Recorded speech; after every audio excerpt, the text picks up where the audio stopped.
ডিম সেদ্ধ হয়ে গেছে, এবার ছাড়িয়ে নেব।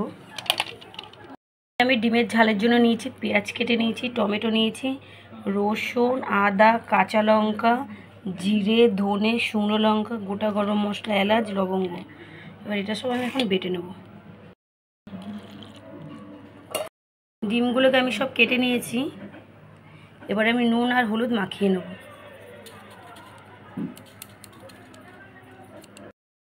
ভালো করে আমি নুন হলুদটা মাখিয়ে নেব। খুব একটা হলুদ দেব না, আমি একটু লাল লাল করে ভেজে নেব। কড়াই গরম হয়ে গেছে, এবার আমি সর্ষের তেল দিয়ে দেবো। এটা গরম হয়ে গেছে, ডিমগুলো ভেজে নেব। ভাজা হয়ে গেছে, এবার আমি নামিয়ে নেব।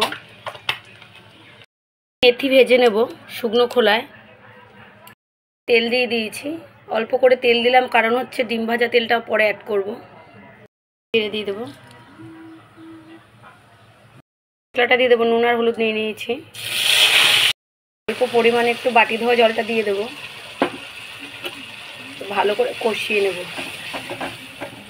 চামচি দই, টক দই ফাটিয়ে রাখা দিয়ে দিচ্ছি। আমার কষানো হয়ে গেছে, তেল বেরিয়ে আসলেই ডিমগুলো দিয়ে দেবো।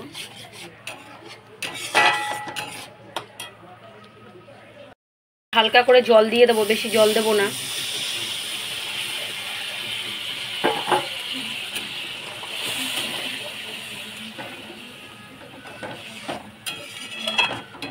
রাখা ডিমগুলো একে একে দিয়ে দেবো।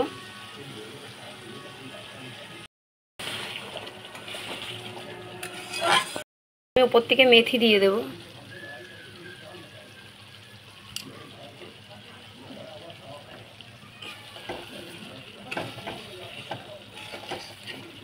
ডিমের ঝাল পুরো কমপ্লিট।